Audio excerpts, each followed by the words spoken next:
కంటే పెద్ద ఆయన ఇంకొక ఆయన ఉన్నాడు, యెహోవా. అసలు ఆయన అసలైన దేవుడు, యేసు ఆయన కుమారుడు అనేవాళ్ళు కూడా యెహోవా పుత్రుడు.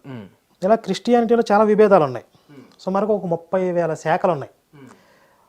అంటే క్రిస్టియానిటీలో భిన్నమైన విశ్వాసాలు కలిగినటువంటి 30,000 శాఖలు ఉన్నాయి. ఇక ఇస్లాంలో దాదాపుగా ఏకాభిప్రాయం ఉంటుంది, వాళ్ళకు ఉన్నది ఒకటే దేవుడు, అల్లా పేరుతో పిలుస్తారు. వాళ్ళలో కూడా చాలా శాఖలు ఉన్నాయి, చాలా విభేదాలు ఉన్నాయి. ఇవి ఓవరాల్గా మతాల గురించి పరిచయం చేయాలంటే. ఇక నాస్తికులకి దేవుడు లేడు అనే అభిప్రాయం వాళ్ళకు ఉంటుంది. అయితే ఇందులో దేవుడు ఉన్నాడు లేడు అని ఎవరు నిర్ధారణ చేస్తారు, ఎలా నిర్ధారణ చేస్తారు? ఒకవేళ ఉంటే ఏ మతంలో చెప్పిన దేవుడు? ఇప్పుడు ఇస్లాంలో చెప్తున్న దేవుడే ఉన్నాడా? ఇప్పుడు ఎందుకంటే అన్ని మతాలు ఒకే దేవుడు గురించి చెప్పట్లా, ఒకే విధంగా దేవుడి గురించి నిర్వచనం చెప్పట్లా. అన్ని మతాలు ఒకే దేవుడి గురించి భిన్న రకాలుగా భిన్నమైన మతాలు చెప్తున్నాయి. ఇందులో ఏదో ఒకటి మాత్రమే నిజమయ్యే అవకాశం ఉంది. ఒకటి నిజమైతే మిగిలినవన్నీ కూడా అబద్ధాలు అయ్యే అవకాశాలు ఉన్నాయి. నిజం ఏంటి మరి? అందుకే నిజం అనేది నిర్ధారణ చేయటం కుదరదు. నిజం నిర్ధారణ చేయడానికి కుదరదా అన్న? దేవుడి విషయంలో దేవుడు ఇలాగే ఉన్నాడు, ఈయనే దేవుడు, ఇదే సత్యము అనేంతవరకు ఎవరూ కూడా రుజువు చేయలేదు. చేయలేదు, ఓకే, చేయలేరు కూడానా? సాధ్యం కాకపోవచ్చు. ఎందుకంటే కాకపోవచ్చు. ఇప్పుడు మనకి మనిషికి ఒక పరిమితమైన శక్తి ఉంటుంది. దేవుడు అంటే అనంతమైన వాడు. సత్య జ్ఞానం అనంతం బ్రహ్మ, సత్యము జ్ఞానము అనంతము, ఇవి బ్రహ్మ యొక్క లక్షణాలు. అలా అనంతమైన పరబ్రహ్మ గురించి సామాన్యమైన పరిమితమైన శక్తి కలిగిన ఒక మానవుడు కరెక్ట్గా ఎలా నిర్ధారణ చేయగలుగుతాడు? నిర్ధారణ లేకుండా ఎలా నిజమని భావించి మొక్కుతా ఉన్నారు, కొలుస్తా ఉన్నారన్న? ఇది విశ్వాసము. ఇప్పుడు పరమాత్మ ఈ రూపంలో కేవలం విశ్వాసం అంటారు అంతే. ఏ మతంలో ఉన్నదైనా విశ్వాసమే. నేను మొన్న హైందవుడైనా మీకు దగ్గర మిత్రుడైనా నేను లలిత్ కుమార్ గారితో ఇంటర్వ్యూ చేశాను. ఆయనే అన్నాడు, దేవుడు అనేది విశ్వాసం కాదు, క్రిస్టియానిటీలో కావచ్చు ముస్లింలో కావచ్చు వాళ్ళందరూ చేసేది విశ్వాసం, మాది నిజం అని అన్నాడు. యాక్చువల్లీ ఈ రకమైన పాయింట్ ఆయన రైజ్ చేయలేదు, మీరు రైజ్ చేశారని నేను అడుగుతున్నాను. అనుకోవచ్చు. ఇప్పుడు నేను కూడా ఒక హిందువుగా నేను నమ్మే దేవుడే సత్యం అని నేను నమ్ముతాను. కాకపోతే నేను బయటకు వచ్చి మతం బయటకు వచ్చి ఒక న్యూట్రల్ పాయింట్లో ఉండి మాట్లాడాలి అంటే కనుక అందరివి విశ్వాసాలే అంటాను. కానీ ఒక హిందువుగా నేను నమ్మేదే సత్యం, ఇది కరెక్ట్. ఇప్పుడు లలిత్ గారు ఒక హిందూ స్థానంలో ఉండి మాట్లాడినప్పుడు ఆయన నమ్మేది సత్యం. నేను బయటకు వచ్చినప్పుడు చెప్తున్నాను, అంటే న్యూట్రల్గా ఉండి మాట్లాడితే. ఓకే, అంటే మీరు చెప్పిన పాయింట్ మెచ్యూర్డ్గా ఉన్నది. బట్ ఒక అనాలిసిస్ చేసుకుంటే మరి ఈ దేవుడిని నమ్మాలి ఆ దేవుడిని నమ్మాలని ఏ బేసిస్ ప్రకారం నమ్మాలన్నా ఇక్కడ మనం లాజిక్ ఉపయోగించాలి. అంటే భగవంతుడు మనకు ఒక బుద్ధి విచక్షణ అనేది ఇచ్చాడు కదా. భూమి మీద 84 లక్షల రకాల జీవరాశులు ఉన్నాయని అంటారు. అందులో ఒక్క మనిషికి మాత్రమే విచక్షణ, ఆలోచన, జ్ఞానం, తర్కం ఇవన్నీ ఇచ్చాడు. ఎందుకు ఇచ్చాడు? వాటిని ఉపయోగించుకుని విచక్షణతో తర్కబద్ధమైనది, న్యాయబద్ధమైనది నువ్వు ఆచరించాలి అని చెప్పి. ఇప్పుడు ఇన్ని మతాలు వచ్చినాయి అంటే ఇందులో ఏదో ఒకటి మాత్రమే నిజమయ్యే అవకాశం ఉంది. ఎందుకంటే అన్ని మతాలు ఒకే విధంగా చెప్పట్లేదు, భిన్న భిన్నంగా చెప్తున్నాయి. చెప్తారు. మరి ఇందులో ఏది సత్యం ఎలా పట్టుకోవాలి? ఒకటి నిజమైతే మిగిలినవన్నీ కూడా మానవ కల్పిత మతాలు అవుతాయి. ఇప్పుడు మనకి హ్యాండ్ మేడ్ ప్రొడక్ట్స్ ఉంటాయి, అలాగే మ్యాన్ మేడ్ రిలీజియన్స్ అనమాట. నేను ఒక 2-3 పాయింట్లు బేస్ చేసి ఒక వివరణ చెప్తాను. అది న్యాయబద్ధంగా ఉందా లేదా మీరు మీ ఒపీనియన్ చెప్పవచ్చు. ఓకే. ఇప్పుడు దేవుడు అనేవాడు ఒక మతాన్ని లేకపోతే కొన్ని సిద్ధాంతాలని ప్రతిపాదించాడు అనుకుందాం, కొన్ని ధర్మాలు చెప్పాడు. ఆ ధర్మాలు అనేవి ఎలా ఉండాలి? మేలు చేసే విధంగా, న్యాయం చేసే విధంగా, మంచి చేసే విధంగా, న్యాయబద్ధంగా ఉండాలి, సర్వమానవాళికి సమంగా వర్తించేదే ఉండాలి. కొంతమందికి పక్షపాతంగా న్యాయం చేసే విధంగా, కొంతమందికి అనుచితంగా వాళ్ళకి ప్రయోజనం కలిగించే విధంగా, కొంతమందికి అన్యాయం చేసే విధంగా ఉండకూడదు కదా. ఇప్పుడు మీకు హిందుత్వంలో చూసుకుంటే అందులో ఉన్నటువంటి మూల సిద్ధాంతాలు ఏవైతే ఉన్నాయో, కర్మ సిద్ధాంతము, మనం మంచి చేస్తే పుణ్యం, చెడు పాపం చేస్తే దానికి సంబంధించిన ప్రతిఫలం, ఇవన్నీ కూడా మనం అనుభవించి తీరాలి. ఇది మొత్తం సర్వమానవాళికి వర్తిస్తుంది కదా. మీకు మిగిలిన 2 మతాలు తీసుకోండి, వాళ్ళకి మంచి చెడులతో సంబంధం లేదు. మా మతంలో ఉన్నవాళ్ళు స్వర్గానికి పోతారు, మా మతం కాని వాళ్ళు నరకానికి పోతారు. ఇవి బేసిక్ మూల సిద్ధాంతాలు. అసలు ఫస్ట్ ఈ పాయింట్ దగ్గర నుంచి మొదలు పెడతారు. ఈరోజు మత ప్రచారాలు చేస్తున్నా, మత మార్పిడి చేస్తున్నా వాళ్ళు మాట్లాడే పాయింట్ ఇదే. అర్థమైంది కదా.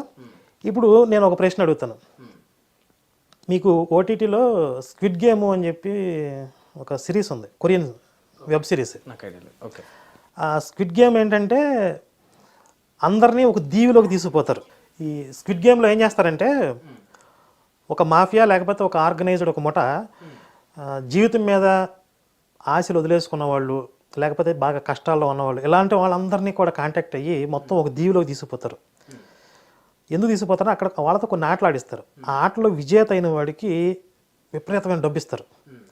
కాకపోతే అందులో ఫెయిల్ అయితే రూల్స్ తప్పితే చంపేస్తారు. ఓకే. చాలా క్రూయల్గా ఉంటుంది. అంటే రోజుకు ఒక ఆట ఆడిస్తారు. ఓకే. ఆ ఆటలో రూల్స్ బ్రేక్ చేస్తే వాడిని చంపేస్తారు. ఓకే. ఇలా చివరికి చంపుకుంటూ పోతే చివరికి ఒకటి మిగులుతాడు. వాడికి విపరీతమైన డబ్బు ఇచ్చి పంపిస్తారు. ఇది ఆట. అయితే ఇక్కడ కూడా ఒక న్యాయం ఏంటంటే వాళ్ళు పాటించే ఒక న్యాయం ఏంటంటే అందరికీ సమానమైన అవకాశాలు ఇస్తారు. అంటే ఒకడికి ఆ ఆట గురించి ముందే ఇన్ఫర్మేషన్ ఇవ్వటం, ముందే లీక్ చేయటం కానీ లేకపోతే వాడికి ప్రయోజనం కలిగే విధంగా వాడిని ముందు పెట్టడం ఇట్లా ఏమన్నా అందరికీ సమానమైన అవకాశాలు ఇస్తారు. న్యాయబద్ధంగా ఆడాలి. ఇది క్రూయల్గా ఉన్నప్పటికీ అందులో ఒక న్యాయం ఉంది కదా. మీకు ఇప్పుడు యేసు మతం తీసుకోండి. యేసు మతం కూడా చాలా క్రూయల్, ఈ స్క్విడ్ గేమ్ లాగా చాలా క్రూయల్గా ఉంటుంది. మీరందరూ రన్నింగ్ రేస్లో ఉండండి, అందరూ పరిగెత్తుకుంటారండి. చివరికి ఈ మా యేసు మతంలో మిగిలిన వాళ్ళనే నేను బ్రతికే పరలోకం తీసుకెళ్తే మిగిలిన వాళ్ళని చంపేస్తాను అంటాడు. అవునా కదా. స్క్విడ్ గేమ్లో ఎలా అయితే రూల్స్ తప్పితే వాళ్ళ రూల్స్కి విరుద్ధంగా ఉండి చంపేస్తున్నారు, ఇక్కడ కూడా యేసు మతంలో లేని వాళ్ళని చంపేస్తాను అంటున్నాడు. ఎక్కడ చంపేస్తాను అంటున్నాడు? చంపడు కదా అని మీరు అనొచ్చు. చంపడు కాదు, చంపడం కంటే పెద్ద శిక్ష ఏంటంటే నరకంలో వేస్తాడు. అక్కడ అగ్ని ఆరదు, పురుగు సాగదంట. కోట్ల సంవత్సరాలు మలమలా మాడుతూ ఉంటారు. అది చావు కంటే భయంకరం, చాలా క్రూయల్ అది. అయితే పోనీ అందరికీ మరి సమాన అవకాశాలు ఇచ్చారా అంటే అక్కడ ఇవ్వలేదు. ఎగ్జాంపుల్, నేను ఇప్పుడు బై బర్త్ ఒక క్రిస్టియన్ ఫ్యామిలీలో పుట్టాను. ఒక పాస్టర్ కొడుకుగా పుట్టాను అనుకోండి. నేను యేసు మతంలో ఉండటం నాకు చాలా ఈజీ. ఎందుకంటే నేను ఆ మతంలో పుట్టి పెరిగాను. మా తల్లిదండ్రులు అందులో నన్ను పెంచుతారు, సర్వైవ్ అవుతారు. ఆటోమేటిక్గా నేను క్రైస్తవ మతంలో ఉంటాను. అలాగే మీరు ఒక సాంప్రదాయబద్ధమైన ఒక బ్రాహ్మణ కుటుంబంలో పుట్టారు అనుకోండి, చాలా కట్టుదిట్టమైనటువంటి ఆచారాలు పాటించే కుటుంబంలో పుడితే మీరు మీ సంప్రదాయాలని మీ మతాచారాలని వదిలేసుకుని యేసు మతంలో రావడం అంత ఈజీనా? కాదు, చాలా కష్టం కదా. మరి మిమ్మల్ని ఆ బ్రాహ్మణ కుటుంబంలో పుట్టించింది ఎవరు? నన్ను ఈ పాస్టర్ కొడుకుగా పుట్టించింది ఎవరు? దేవుడే కదా. దేవుడే మిమ్మల్ని చాలా అంటే ఆ యేసు మతానికి విరుద్ధమైన మతంలో విరుద్ధమైన స్థానంలో పుట్టించి నన్నేమో యేసు మతానికి చాలా దగ్గరగా యేసు మతంలోనే పుట్టించి చివరికి యేసు మతంలో మిగిలిన వాడిని నేను రక్షిస్తాను, లేకపోతే మిగిలిన వాడిని నరకంలో వేస్తాను అంటే ఇది స్క్విడ్ గేమ్ కంటే దారుణంగా ఉందా లేదా? ఇదే ప్రశ్న నేను అడిగితే దానికి ఒక థీసిస్ కూడా చెప్పిండు ఒక పాస్టర్. ఏం చెప్పాడు? ఏమన్నాడంటే ఆదాము అని ఇద్దరు వాళ్ళు దంపతులు ఉంటే వాళ్ళు ఏదో పండు తినకు అంటే తిన్నందుకు అది వాళ్ళకు పాపం అయిందట. దాని కర్మంగానే మనుషులు క్రమేపీ పెరుగుతూ తప్పులు చేస్తూ కులాలు మతాలు హిందూ మతం ఇవన్నీ సృష్టించుకొని అట్లా ఇవన్నీ ఏర్పాటు చేసుకున్నారట. ఇప్పుడు ప్రపంచంలో కులాలు మతాలు ఏర్పడ్డాయి. నేను హిందూ మతంలో పుట్టాలి నేను కోరుకుంటే నేను పుడతానా? మీరు క్రైస్తవ మతంలో పుట్టాలి మీరు కోరుకుంటే మీరు పుడతారా? వాళ్ళని ఆయా మతాల్లో పుట్టిస్తున్నది ఎవరు? ప్రపంచంలో మతాలు ఏర్పడ్డాయి, ఓకే, ఎందుకు ఏర్పడ్డాయి తర్వాత చూద్దాం. కానీ ఈ మతంలో వీడు పుట్టాలి ఎవరు డిసైడ్ చేస్తున్నాడు? దేవుడే కదా. దేవుడే డిసైడ్ చేసినట్లు ఇప్పుడు మనిషే కదా. అంటే ఇప్పుడు నేను ఇంకొక కొత్త మతాన్ని సృష్టించిన, ఒక కొత్త దేవుడి పేరు చెప్పి నేనే సింహాద్రి అనే నేను ఒక మతాన్ని సృష్టించి నేను కొత్త మతాన్ని పెట్టి ఒక కొత్త దేవుడి పేరు పెట్టిన. నేను పెళ్లి చేసుకుని ఇద్దరు పిల్లలంటే ఇప్పుడు అది నేను పుట్టించినట్టయితే దేవుడు ఎట్లా పుట్టించినట్టయితే ఆ పిల్లల్ని? మీరు ఒక మతాన్ని తయారు చేస్తానా? నేను మతాన్ని తయారు చేస్తే ఇట్లనే మతాలు తయారు చేసిరు మనుషులు. మతాలకు కారకులు మనుషులే తప్ప దేవుళ్ళు కాదు అని ఒక పాస్టర్ చెప్పిండు. ఇప్పుడు నేను చెప్పే పాయింట్ ఏంటంటే మతాలు మనుషులే తయారు చేశారు. సరే, ఇప్పుడు ఇస్లాము హిందుత్వం ఆ పాస్టర్ చెప్తున్న ప్రకారం ఇస్లాము హిందుత్వం మనుషులు తయారు చేశారు అనుకుందాం. ఈ హిందూ మతంలో కోట్ల మంది పుట్టారు. ఎవరు పుట్టించారు వాళ్ళని? మనుషులు. ఇప్పుడు నేను అనుకుంటే పుట్టాను హిందూ మతంలో, మీరు అనుకుంటే పుట్టారా? మిమ్మల్ని బై బర్త్ హిందూగా పుట్టించింది ఎవరండి? జనరల్గా అంటే మనిషి జన్యు ప్రకారం పుడతాం కదా. ఇప్పుడు అంటే హిందూ మతంలో పుట్టించేది కూడా దేవుడే అంటున్నారా మీరు? మరి దేవుడు కదా. వాళ్ళని చెప్పమన్నారు, పోనీ పాస్టర్ని అడగండి. సృష్టి చేస్తానది ఎవరు? మనుషులకి జన్మనిస్తాను దేవుడా అవునా కాదా అని అడగండి. మా దేవుడే అంటారు. ఇప్పుడు వాళ్ళు చెప్పేది ఏంటంటే పుట్టిన తర్వాత మా యేసు మతాన్ని నువ్వు నమ్ముకోవాలని. అది అక్కడికి రావాలి. అట్లా వచ్చారా? ఇప్పుడు నమ్ముకోవటం అంటే ఇప్పుడు మా ఇంట్లో నేను పుట్టి పెరిగినప్పుడు నాకు అమ్మా నాన్నలు ఉన్నారు. నేను చిన్నప్పటి నుంచి వాళ్ళ అమ్మా నాన్న అంటారు. సడన్గా ఇంకెవడో వచ్చి ఈయన నువ్వు నాన్న అని ఈయన నువ్వు అమ్మ అని పిలువ అంటే నేను ఎట్లా పిలుస్తాను వాళ్ళని? అలాగే నేను చిన్నప్పటి నుంచి పుట్టి పెరిగిన సంప్రదాయాలు రిలీజియన్ ఒకటి ఉంటుంది. సడన్గా ఇంకోటి వచ్చేసి నా మతంలోకి రండి అంటే ఇది ఫస్ట్ పాయింట్. అంటే మనం లాజికల్గా అనాలిసిస్ సరే ఒక మీరు అన్నట్టే అప్లై చేసుకుందాం. సరే ఇప్పుడు నిజంగా క్రైస్తవ దేవుడే ఉంటే, జీససే ఉంటే, ఆ ప్రభువే ఉంటే, ఇంతమందిని ఎందుకు పుట్టించాడు మరి హిందూ మతంలో ఇన్ని కోట్ల మంది అని అంటున్నారు కదా, ఒక పాయింట్ అందరికీ సమానమైన అవకాశాలు ఇవ్వట్లేదు. సో అందరిని పుట్టిస్తే ఒకే విధమైనటువంటి స్థితిలో పుట్టించాలి. స్థితిలో పుట్టిస్తే వీళ్ళందరూ అప్పుడు ఆ రన్నింగ్ రేస్ మొదలు పెట్టాలి. నువ్వు చివరికి యేసు మతంలో ఎవడు మిగులుతాడో వాడు నువ్వు రక్షించు, లేకపోతే ఏదో ఒక దిక్కుమాల రూల్ పెట్టుకో. ఓకే, అసలు స్టార్టింగ్ పాయింటే నువ్వు సమానమైన న్యాయం పాటించట్లేదు. కొంతమందిని అక్కడ పెడుతున్నావు, కొంతమంది ఎక్కడ పెడుతున్నావు, కొంతమంది కుంటోళ్ళు, గుడ్డోళ్ళు, పేదవాళ్ళు, దొంగలు, ఎంతోమంది ఎన్నో రకాలుగా పుట్టించి ఇక్కడికి వచ్చిన వాళ్ళని చివరికి నువ్వు ఫిల్టర్ చేసేస్తానంటే అది అన్యాయం కదా. ఇది మతం మారడం, మతంలోకి రావడం వరకు ఇది అప్లికేబుల్. అంతవరకు అయితే మీరు అన్నట్టు ఓకే, ఏకీభవించవచ్చు. నిజంగా దేవుడి పరంగా, ఈ శక్తి పరంగా చూసుకుంటే మరి క్రైస్తవ్య మతంలో పుట్టిన వాళ్ళ సంఖ్యనే ఎక్కువ ఉంటుంది కదా ఈ ప్రపంచంలో. క్రైస్తవంలో పుట్టిన వాళ్ళ సంఖ్య ఎక్కువ కదా, మతం మార్చబడిన వాళ్ళ సంఖ్య ఎక్కువ ఉంటుంది. అంటే మీరు దేనికంటే ఎప్పటి నుంచి వెళ్ళి మార్చబడుతుంది మీరు అన్నట్టు? ఫస్ట్ పాయింట్, మీరు దేనికంటే సంఖ్య ఎక్కువ అంటున్నారు? హిందువుల కంటే కూడా క్రైస్తవుల సంఖ్య ఎక్కువ. ఓవరాల్గా ఈ ప్రపంచంలో చూసుకుంటే హిందువుల కంటే ఎక్కువ. హిందువుల కంటే ఎక్కువ. కానీ నిజంగా హిందూ దేవుడే మీరు అన్నట్టే ఒక పరమాత్మే నిజమైతే ఇంతమంది భక్తులు అట్లెట్లా పుడుతున్నారు? ఈ సంఖ్య మేజర్గా ఉండాలి కదా పరమాత్మ నిజమైతే. దీనికి బైబిల్లోనే యేసు ఒక సమాధానం చెప్తాడు. ఇరుకు మార్గమున ప్రవేశించుడి, జీవానికి పోయే మార్గం ఇరుగ్గా ఉంటుంది, నరకానికి పోయే మార్గం విశాలంగా ఉంటుంది, దాంట్లో అనేకులు ప్రవేశిస్తారంటాడు. సత్యాన్ని కనుగొనేవాళ్ళు కొందరే అంటాడు. ఇదే మాట భగవద్గీతలో శ్రీకృష్ణుడు చెప్పు. ముందే శ్రీకృష్ణుడు చెప్పాడు, తర్వాత వేసి కాపీ కొట్టాడని తెలియదు. నన్ను కనుగొనడానికి, నన్ను తెలుసుకోవడానికి ప్రయత్నించే వాళ్ళలో ఒకానొకడు మాత్రమే నా యథార్థ స్వరూపాన్ని తెలుసుకోగలుగుతున్నాడు. అలా ప్రయత్నించే వాళ్ళు కూడా కొందరే, కోటాను కోట్ల మంది ఉంటారు. కానీ అందులో కొన్ని వేల మంది నన్ను తెలుసుకోవడానికి ప్రయత్నం చేస్తారు. ఆ వేల మందిలో ఒకడు మాత్రమే సక్సెస్ అవుతున్నాడు. మరి ఇన్ని కోట్ల మంది ప్రయత్నించట్లేదు కాబట్టి ఇది సత్యం అనలేంగా. సత్యాన్ని తెలుసుకోగలిగేది తక్కువ మందే, ఫిల్టర్ అవుతారు కదా అబద్ధం వైపుకి. ఇప్పుడు నిజం లేచి బట్టలు దొడుకునే లోపు ప్రపంచం అంతా అబద్ధం చుట్టేస్తుందని ఒక సామెత చెప్తారు. మీకు ప్రపంచంలో పర్టికులర్గా ఈ కలియుగంలో మోసాలు, అబద్ధాలు, కల్పితాలు ఎక్కువ వ్యాప్తి చెందుతాయి. ధర్మం ఒక వంతు ఉంటే అధర్మం 3 పాదాలతో నడుస్తుంది, కలియుగ ధర్మం అని చెప్తారు. అదే కదా జరుగుతుంది.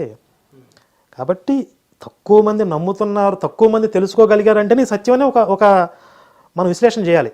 అట్లా వచ్చారు, అర్థమైందా? అందుకే సత్యం అంటున్నా. ఇది నరకానికి పోయేవాళ్ళు అనేకులు. ఇప్పుడు సరే చెప్పండి, ఇప్పుడు వాళ్ళు అంటారు ఆ యొక్క బాప్తిజం తీసుకోకపోతే, యేసును ప్రభువుగా కొలవకపోతే నరకానికి పోతాడు అని. హిందూ మతాలను, హిందూ దేవుళ్ళను గౌరవించకపోతే, హిందూ దేవుళ్ళని నమ్మకపోతే మిగతా వాళ్ళు కూడా నరకానికి పోయే అవకాశాలు ఉంటాయా? అట్లా అని ఎక్కడా లేదు, నాకు తెలిసినంత వరకు లేదు. ఎందుకంటే హిందుత్వం యొక్క తాత్విక ధోరణి ఆ విధంగా ఉండదు. మనకి భగవద్గీత పరమ ప్రామాణికం అందరికీ. అందులో శ్రీకృష్ణుడు చెప్పేది ఏంటి? ఎవరైనా సరే అన్య దేవతలని పూజించదలిచినచో అతనికి ఆ దేవత మీద శ్రద్ధ కుదురుకునే విధంగా నేనే చేస్తానంటాడు. అదే బైబిల్లో వేరే దేవతను పూజించి చంపేస్తానంటాడు, రాళ్లతో చావగొట్టను అంటాడు. కానీ శ్రీకృష్ణుడు ఏమంటున్నాడు? అతనికి ఆ శ్రద్ధ నిలబడే విధంగా నేనే చేస్తానంటాడు. మళ్ళీ అతను అక్కడికి వెళ్ళి ఏం కోరికలు కోరుతున్నాడో ఆ కోరికలు నెరవేరే విధంగా, అతనికి ప్రతిఫలం వచ్చే విధంగా ఆ దేవత ద్వారా నేనే నా యొక్క అనుగ్రహాన్ని ఇస్తాను అని కూడా చెప్తున్నాడు. ఓకే, అవి పూజిస్తే చంపేస్తాను అనే ధోరణి హిందుత్వంలో ఉండదు. ఓకే, కాకపోతే ఒకటి చెప్పాడు, అంటే ఈ కామ్య కర్మలతో లేకపోతే కోరికలతో దేవతల్ని ఆశ్రయించేవాళ్ళు ఆ యొక్క దేవతల లోకాన్నే పొందుతారు, అత్యున్నతమైనటువంటి నా పరంధామాన్ని చేరుకోలేరు అని చెప్తాడు. అంటే ఇవన్నీ కూడా తిరిగి వచ్చే లోకాలు. 14 లోకాల్లో సత్యలోకం వరకు, బ్రహ్మలోకం వరకు కూడా అన్ని తిరిగి వచ్చే లోకాలు ఉన్నాయి. అంటే జన్మ పరంపర కొనసాగుతూ ఉంటుంది. కానీ పరంధామానికి వెళ్ళి మళ్ళీ తిరిగి రాడు, మోక్షాన్ని పొందినవాడు. కాబట్టి ఈ దేవతలను ఆశ్రయించే వాళ్ళు ఈ జన్మచక్రంలో పడి తిరుగుతూ ఉంటారు, కోరికలు నెరవేరుతాయి, పూజించవచ్చు. మీరు అంటున్నట్టు అంతిమానికి కానీ మోక్షాన్ని పొందలేరు. అది శ్రీకృష్ణుని పరతత్వాన్ని పట్టుకున్నప్పుడే. ఓకే, మోక్షం అంటే అక్కడే ఉంటుంది, అక్కడేం లేదు. జన్మరాహిత్య మోక్షం అంటే ముక్తి, ముక్తి అంటే విడుదల. దేని నుంచి? ఇప్పుడు ఈ జన్మచక్రం అనేది ఒక జైలు అనుకుంటే ఈ జైలు నుంచి జీవుడికి విడుదల. ఇప్పుడు ఇది జైలు అన్నట్ట మనకు. నేను అడుగుతున్నా. అలాంటిదే ఇంచుమించు అలాంటిదే జన్మచక్రం అంటే మీకు ఇప్పుడు మీ అకౌంట్లో పాపము పుణ్యము ఇవేవో ఉన్నాయి. వీటిని అనుభవించడానికి వాటిని జీరో చేయడానికి మీరు ఈ జన్మ తీసుకున్నారు. మరి ఈ జన్మ అయిపోయిన తర్వాత మీరు విడుదల అయిపోతారా అంటే మళ్ళీ కొత్తగా కొన్ని యాడ్ చేసుకున్నారు ఇందులో. మళ్ళీ పాపం పుణ్యం ఏదో ఒక మళ్ళీ క్రెడిట్ అవుతా ఉంటాయి. ఇప్పుడు పోయిన జన్మలో ఉన్నాయి క్లియర్ చేసుకోవడానికి వచ్చారు. ఈ జన్మలో మీరు న్యూట్రల్ అయిపోయి జీరో మెయింటైన్ చేస్తే పోయిన జన్మలో క్లియర్ అయిపోతే మీరు వెళ్ళిపోతారు. కానీ ఇప్పుడు ఏం జరిగింది, మళ్ళీ కొత్తగా యాడ్ చేసుకుంటారు. ఈ కొత్తగా యాడ్ అయిన మళ్ళీ మీరు అనుభవించాలి. మరి ఇట్లా చేసేవాళ్ళు దేవుడు ఇంత బాధలు పెట్టి ఇవన్నీ చేసేవాళ్ళు అందరికీ పాపాలన్నీ దేవుడు తుడిపేసి మనుషులందరినీ సత్మార్గంలో సత్ప్రవర్తనగా మంచి మార్గంలో నడిపించవచ్చు కదా పరమాత్మ. ఇవన్నీ ఎందుకు, ఈ కొట్లాటలు, ఈ అల్లర్లు, బాధలు, పాపాలు, పుణ్యాలు ఇవన్నీ ఎందుకండి? ఇప్పుడు భారతదేశంలో ప్రధానమంత్రి గారు అందరి అకౌంట్లో ₹1 వేసేయచ్చు కదా అని ఈజీగా చెప్పేసేయచ్చు. వేస్తే ఏమైంది? కానీ దానికి ఒక లాజిక్ నేను చెప్తా. అంత బడ్జెట్ లేదు, అప్పులలో ఉంది, మిగతా పనులకు అభివృద్ధికి వాడాలి. సరే, నిజంగా దగ్గర కూడా వేయగలిగే స్థితి ఉందా? దేవుడి దగ్గర లిమిట్ ఉంటుందా? లేదు. నేను మోదీ గారికి శక్తి ఉందా లేదా అని మాట్లాడు. నిజంగా వేయగలిగే స్థితి ఉందనుకుందాం, వేసారు అనుకుందాం, ఏమైద్ది? అందరూ బాగుపడిపోతారా? ఆ ₹1 ఆ రోజుతో సమస్యలు తీరిపోతాయా?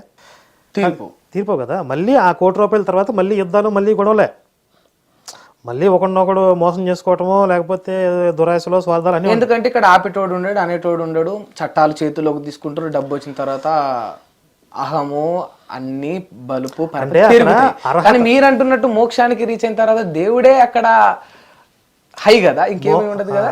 మోక్షానికి వెళ్ళటం అనేది భగవంతుడు పక్షపాతంతో కొందరిని తీసుకెళ్లిపోవటం, కొందరిని ఆపేయటం ఉండదు. మరి రీజన్ ఏమై ఉంటది? మన అర్హతతో దాన్ని సాధించుకోవాలి. మన అర్హత ఆ స్థితికి తీసుకెళ్ళాలి. తిరిగి అర్హత అక్కడికే వస్తుంది కదా, ఏదైతే బైబిల్ ఖచ్చితంగా. మీకు క్వాలిఫికేషన్ లేకుండా మిమ్మల్ని తీసుకెళ్లి పీజీలో పడేడు. సో ఇది అది రెండు ఒకటే. ఇప్పుడు మీ లెక్క ప్రకారం చూసుకుంటే క్రైస్తవులు ఏ రకంగా అయితే బాప్తిజం తీసుకుంటే ప్రభువును మొక్కితేనే పరలోకానికి పోతారు అని వాళ్ళు ఎట్లయితే చెప్తున్నారో, ఒక చిట్ట స్టేజ్లో దేవుణ్ణి కోరికలు కోరుకోకుండా పూర్తి స్థాయిలో నిమగ్నమై నమ్మినప్పుడే అర్హులై వాళ్ళప్పుడు అట్లే చెప్పారు. చిన్న తేడా ఉంది, మీరు గమనించాలి. ఇప్పుడు క్రిస్టియానిటీలో అందరికీ సమాన అవకాశాలు లేవన్న పక్షపాతం ఉంది. కొంతమందికే ప్రయోజనం కలిగించే విధంగా ఉంది ఆ సిద్ధాంతం. కానీ హిందుత్వం అలా కాదు. ప్రతి ఒక్కడికి సమాన అవకాశాలు ఉన్నాయి. ప్రతి ఒక్కడు వాడి సామర్థ్యాన్ని బట్టి ఆ స్థితిని చేరుకోగలుగుతాడు. ఎవడి మీద పక్షపాతం లేదు, ఎవరికి అన్యాయం లేదు. ఇది దైవికమైంది. ఇప్పుడు మనిషి పెట్టిన దాంట్లో లోపాలు ఉంటాయి, కొంతమందికి అన్యాయం జరిగింది. కానీ దేవుడు పెట్టిన దాంట్లో ఎవరికి అన్యాయం జరగదు.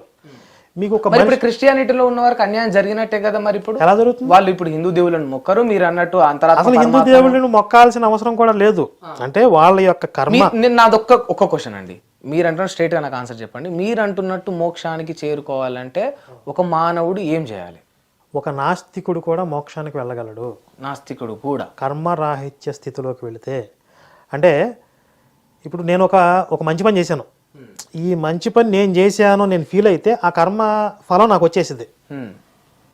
ఇది కర్తవ్యంగా చేశాను, ఇది నేను నిమిత్త మాత్రుడిని, నాతో భగవంతుడు చేయించుకున్నాడు, లేకపోతే ఈ చేసే అవకాశం నాకు వచ్చింది అని నిమిత్తంగా ఆ కర్మ చేసేసి అక్కడతో ఒక నమస్కారం పెట్టుకుని ఆ కర్మ ఫలాన్ని ఆశించకుండా, దాని మీద దృష్టి పెట్టకుండా మళ్ళీ ముందుకెళ్ళిపోయి మన పని మనం చేసుకుంటూ, అంటే కర్తవ్యంతో మనం కర్మలు చేసుకుంటూ పోతే, అంటే ఏమీ ఆశించకుండా తన పని తాను మంచి చేసుకుంటూ పోతే మోక్షానికి అట్లా కూడా చేరుకోవచ్చు మీరు చెప్తున్నట్టు.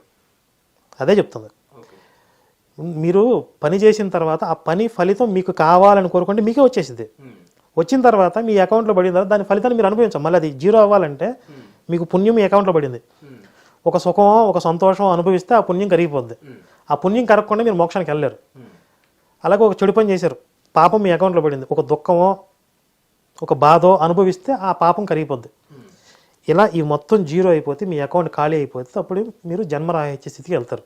ఇందులో స్పెసిఫిక్గా దేవుడిని మొక్కి దేవుడిని ఆరాధించి దేవుడిని ఎందుకు ఆరాధించాలంటే, మనం ఈ కర్మరాహిత్య స్థితికి వెళ్ళడానికి మనం స్వప్రయత్నంతో ఎంత ప్రయత్నించినా దాన్ని అందుకోవడం అంత ఈజీ కాదు. కాబట్టి భగవంతుడి యొక్క సహకారాన్ని మనం అర్థించాలి. ఇప్పుడు మీకు గజేంద్ర మోక్షం అనే కథ చెప్తారు. అంటే మనం దీన్ని సింబాలిక్గా కూడా తీసుకోవచ్చు, మనిషికి సింబాలిక్గా. ఈ గజేంద్రుడు అనేవాడు జీవుడు, కర్మ, తను కర్మలు చేసి ముసలి చేతిలో చిక్కాడు. అంటే ఆ ఫలితాన్ని అనుభవిస్తూ జన్మ పరంపరలో అతను చిక్కుకున్నాడు. తన స్వప్రయత్నంతో విడిపించడం ఎంత ప్రయత్నం చేసినా తన వల్ల కావట్లేదు. అప్పుడు భగవంతుని పిలిచాడు. భగవంతుడు వచ్చి చక్రంతో అతని ఖండించి హిట్ టీవీ యాప్ ఇందులో short news, live news, entertainment shows, movies, digital magazines తో పాటు మీ జిల్లా వార్తలను కూడా ఫ్రీగా చూడొచ్చు. ఇంకెందుకు ఆలస్యం, వెంటనే హిట్ టీవీ యాప్ ని డౌన్లోడ్ చేసుకుని ఫ్రీగా ఎంటర్టైన్మెంట్ పొందండి. Hit TV app. Hit TV app. Please download hit TV app. Hit TV యాప్ని ఫ్రీగా డౌన్లోడ్ చేసుకొని ఎంజాయ్ చేయండి. మీకు నచ్చిన ఎంటర్టైన్మెంట్ కోసం హిట్ టీవీ యాప్ ని ఫ్రీగా డౌన్లోడ్ చేసుకుని ఎంజాయ్ చేయండి. హిట్ టీవీ యాప్ ని డౌన్లోడ్ చేసుకుని ఆస్వాదించండి, ఆశీర్వదించండి. ఇంతమంది సెలబ్రిటీలు హిట్ టీవీ యాప్ ని డౌన్లోడ్ చేసుకోండి అని చెప్తున్నారంటే ఎంత మంచి యాప్ ఆలోచించండి. అమెరికా అమెరికా అమెరికా అమెరికాలో చదవాలనుకునే వాళ్ళకి విశ్వసనీయమైన పేరు మన శౌర్య కన్సల్టెన్సీ. UK లో 1 year masters. UK లో 1 year masters. 2 years work permit up to 5 years visa. Contact Saurya Consultancy. Contact 89851 89851.